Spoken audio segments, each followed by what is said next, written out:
Selamat malam, kita dari grup 1 dan grup 10. Aku Kathy. Nia, Aku Feve. Aku William. Aku Jason. dan aku Nadia.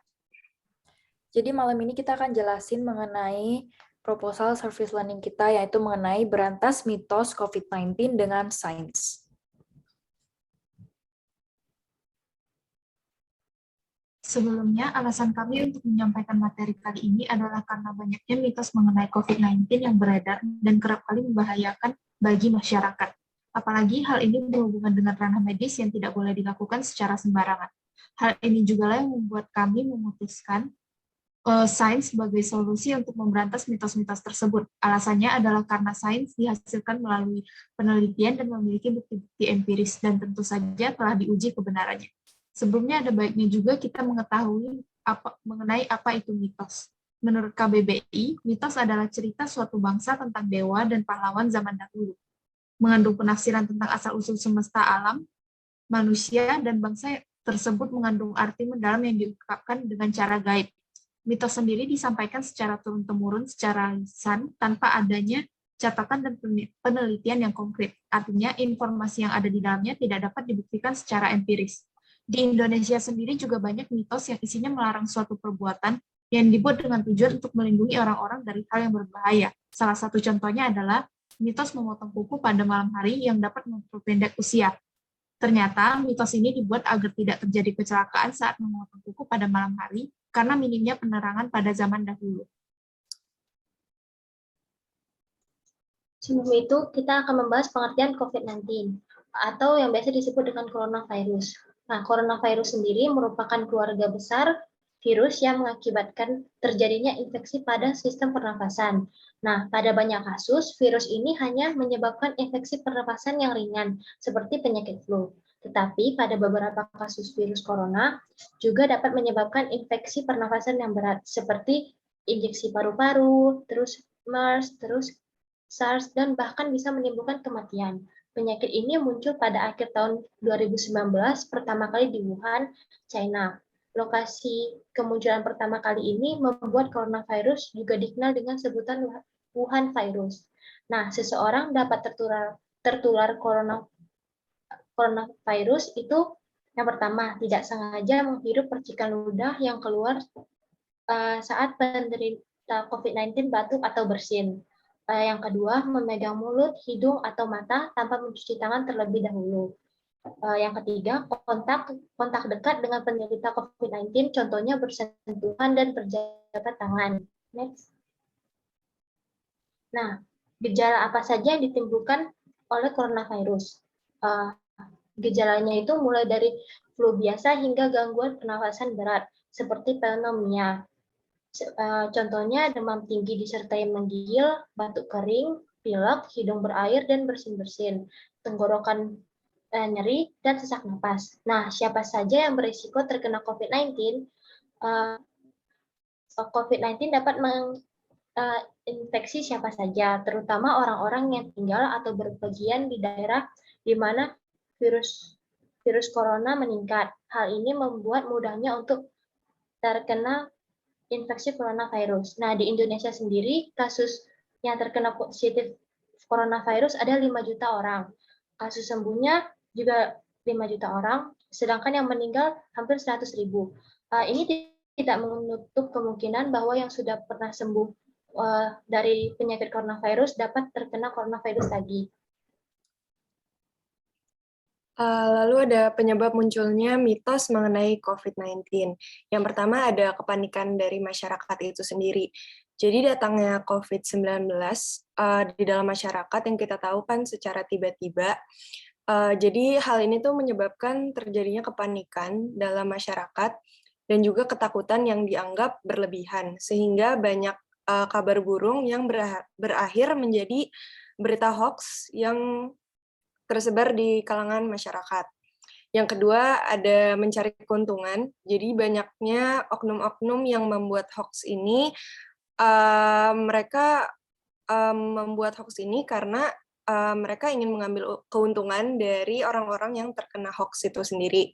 Seperti misalnya penjual obat-obat atau vaksin, dan juga berbagai macam barang lainnya yang seharusnya tidak perlu dibeli. Dengan mereka membuat hoax ini, orang-orang akan membeli barang tersebut karena kepanikannya. Terus juga yang ketiga ada mencari sensasi. Jadi tidak sedikit pula masyarakat yang menggunakan platform digital ini tidak menggunakannya dengan cara yang bijak. Banyak dari kalangan yang tidak teredukasi dengan baik dan memilih untuk menyebarkan hoax hanya untuk sensasi publik. Dan oknum ini juga tidak peduli dengan kebenaran berita yang telah ia sebarkan. Lalu ada cara mencegah misinformasi dari COVID-19 itu sendiri. Yang pertama adalah research. Jadi dengan banyaknya berita hoax berkeliaran di masyarakat, banyak juga orang-orang yang turun tangan untuk menjelaskan misinformasi tersebut, seperti para dokter yang memang udah ahlinya. Jadi kebohongan-kebohongan yang tersebar itu sudah diluruskan lagi dengan ahlinya. Lalu juga yang kedua ada membaca informasi mengenai COVID-19 ini hanya melalui situs resmi. Nah, untuk mencegah termakan berita hoax, kita harus mencermati judul dan alamat pembuat situs beritanya. Biasanya judul-judul berita hoax ini mengandung kalimat yang provokatif. Jadi sangat disarankan untuk mengikuti berita seputar COVID-19 ini melalui situs yang resmi. Lalu juga ada melaporkan penyebaran hoax. Nah, jadi saat kita sudah bisa memastikan berita yang kita baca ini adalah hoax, sudah menjadi tugas kita untuk memberhentikan berita tersebut dengan cara memanfaatkan segala platform untuk mengedukasi masyarakat lain yang awam mengenai berita COVID-19 ini. Berikut cara mencegah penyebaran COVID-19. Yang pertama, selalu menggunakan masker saat keluar rumah ataupun berpapasan dengan orang. Kedua, sering mencuci tangan menggunakan sabun atau hand sanitizer. Ketiga, istirahat dan olahraga yang cukup serta memakan makanan yang bergizi. Keempat, menghindari kerumunan dan selalu jaga jarak dengan orang lain minimal 1 meter. Kelima, tidak keluar rumah jika sedang sakit. Dan yang terakhir, ikut vaksinasi sesuai jadwal yang telah ditentukan. Next.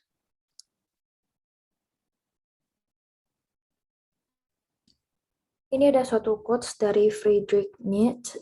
Sometimes people don't want to hear the truth because they don't want their illusions destroyed. Di sini bisa kita katakan kadang-kadang orang membuat hoax itu karena ada niat jahat untuk menghasut orang lain. Ada yang sekedar hanya for fun, ada yang juga untuk memaksa orang lain untuk memiliki pandangan yang sama terhadap ilusi yang mereka ciptakan untuk diri sendiri atau untuk mendapatkan keuntungan pribadi. Nah, makanya tujuan dari proyek kita kali ini, next. Tujuan kita melakukan proyek ini itu untuk berperan dalam melawan informasi yang salah yang tersebar luas di masa pandemi. Lalu juga memperkaya wawasan sains untuk bisa mengidentifikasi mitos-mitos yang beredar di kalangan masyarakat sendiri. Dan juga menyampaikan informasi tentang COVID-19 dan menggunakan berbagai platform ke berbagai tipe orang yang berada di sosial media juga. Next. Lalu dengan platform apa yang kita gunakan untuk melakukan proyek kita kan menggunakan kampanye sosial media. Kita menggunakan sosial media sebagai platform untuk menyebarluaskan kampanye kita yang lakukan. Kenapa sosial media? Dikarenakan jangkauan dan akses sosial media yang luas memudahkan kita dan pembaca untuk bisa meneruskan informasi yang kita ingin sampaikan. Next. Nah, jadi campaign-campaign yang akan kita salurkan itu, yang pertama kita pastinya akan bikin poster campaign. Ini hanya contoh yang kita ambil dari internet, tapi kira-kira akan seperti ini.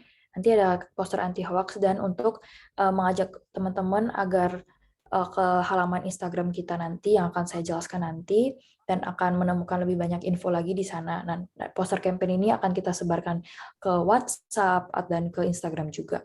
Yang kedua, kita ada bikin video terutama bertema seperti video TikTok gitu ya, karena sangat ringkas, sangat gampang untuk di-share, sangat gampang untuk dibuat juga. Ini ada beberapa contoh video TikTok yang untuk memberantas hoax. Misalnya mengenai vaksin bisa menyebabkan kematian, vaksin COVID-19 menyebabkan AIDS, atau jika vaksin bisa meninggal atau pembekuan darah, dapat mengganggu siklus menstruasi, dan masih banyak video-video yang dapat kita buat dengan banyak banget topik-topik hoax mengenai COVID, karena memang gak bisa dipungkiri kita sangat banyak hoax-hoax mengenai COVID, karena ya banyak orang yang mendapatkan keuntungan dari hoax-hoax tersebut, atau seperti yang saya bilang tadi, hanya just for fun. Next.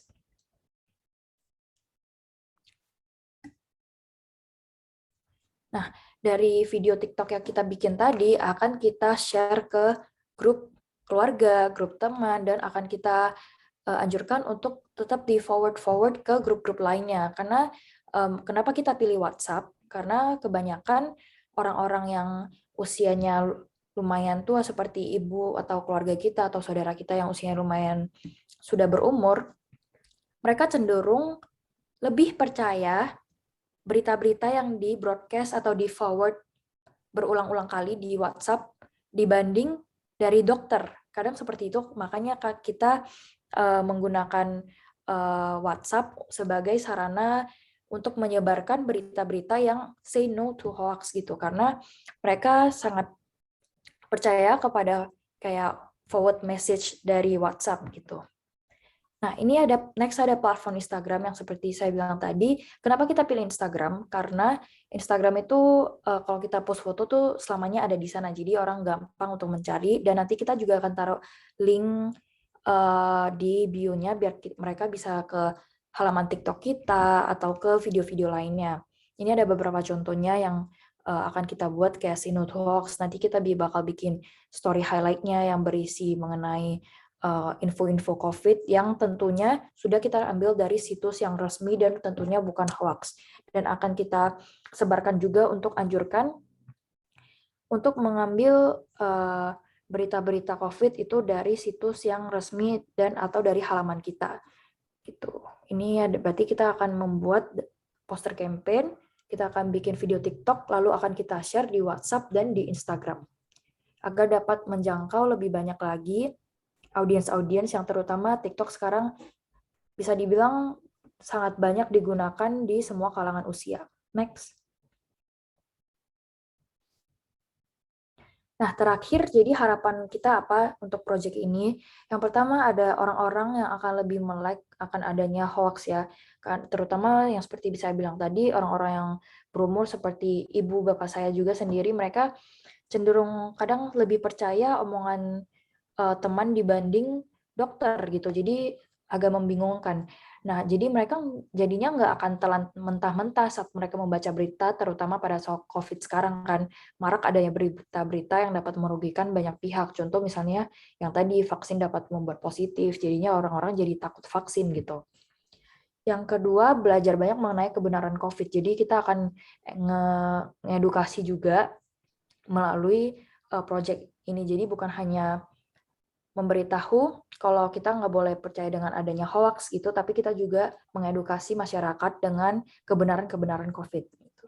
Yang ketiga ada meningkatkan angka vaksinasi. Nah, otomatis jika orang-orang tuh mengerti akan kebenaran COVID, mereka tuh mengerti dong kalau misalnya vaksin itu menguntungkan dan akan cepat menyelesaikan pandemi ini. Nah, mereka akan sadar bahwa vaksin itu penting. Yang terakhir, orang-orang kan bukan hanya hoax itu bukan hanya mengenai COVID doang, tapi untuk segala hal, banyak banget hoax untuk segala berita. Jadi kalau mereka lebih sadar lagi akan hoax yang beredar di mana-mana, mereka akan jadi lebih kritis dan teliti dalam membaca dan menerima informasi. Itu sih yang kita harapkan dari proyek kita kali ini. Itu saja presentasi kita malam ini. Terima kasih.